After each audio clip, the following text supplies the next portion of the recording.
The U.S. now wants American investors to join its program of so-called rice bag diplomacy. That is putting money to work in Pakistan in an effort to stabilize that country politically and economically. U.S. Ambassador Patterson has been personally introducing Pakistani businessmen to U.S. investors. I met her and spoke with her here in New York about why this is important to U.S. policy.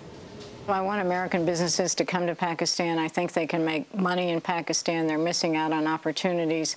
And also there's a huge aspect of Pakistan that doesn't get adequately reported in the U.S. media, which is the economic and commercial side. So which sectors are you seeing these opportunities that you think are being overlooked? Well, in energy, certainly. There's huge opportunities in energy because Pakistan has a very significant energy shortfall. And the international community has come together with the government to make changes in the framework, I think, that will bear dividends in the near future. There's certainly huge opportunities in consumer goods. So Pakistan, infrastructure, transportation, ports are growing. Infrastructure for the ports is another very promising area. Consumer products, it's a very young population. It's the 6th most populous country in the world, so there are lots of opportunities in consumer goods. And the Chinese and Gulf investors are basically very active in Pakistan, and Americans have been largely absent in the past few years. New investment.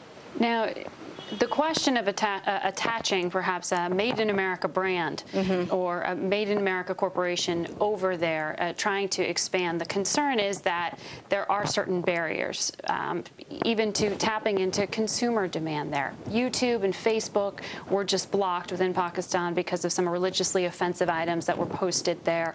So how do you counter that? Because there clearly are some obstacles. So there are no barriers to U.S. investment. In fact, the IFC and the World Bank rate Pakistan as a place to do business better than China or India.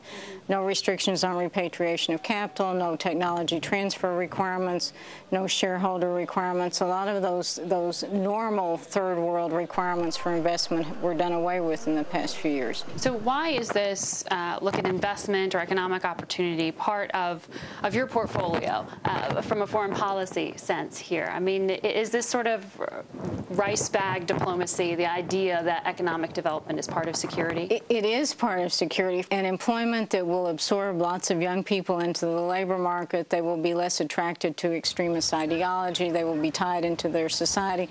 All those things that you know so well will come from additional investment. And we've seen that all over the world. But are you pleased with what the Pakistani government has done in terms of job creation, in terms of creating those opportunities for their own citizens? The only way to solve those problems is through additional investment and economic growth. So, no, they haven't done enough. And I think the donor community and the business community and people like those that are on this delegation are going to press the government to do more in those fields. How would you characterize the U.S. strategy to win over the Pakistani populace? As you pointed out, a large part of this aid is very civilian targeted. Well, we're gonna focus on areas that are at the highest risk for extremism, and those are mostly in the tribal agencies, the area near the Afghan border, and then the Swat Valley, which was the scene of very significant extremism and insurgency last year. But there are other pockets of extremism in the country too, southern Punjab, parts of Sindh province, and we're going to focus our assistance in those areas. But one of the most critical things we're going to do is help with Pakistan's energy crisis. And it's not just new infrastructure, it's also a reform process because they have a shortfall, very significant shortfall in energy that's caused blackouts and brownouts and thrown people out of work. Again, we're going to try and target this money at productive sectors. Do you think it's important to have it be known that aid's coming from the U.S., have it known to the populace where that money's coming from? Yes, it is important, and frankly, we've been remiss in that in recent years. And again, we've had a very substantial aid program for the past several years, and the Pakistani people don't seem to understand, and that's our fault, appreciate where the assistance is coming from, and we'll try and do a better job of marketing ourselves as a donor, because certainly the U.S. doesn't have very high approval rate among the Pakistani people.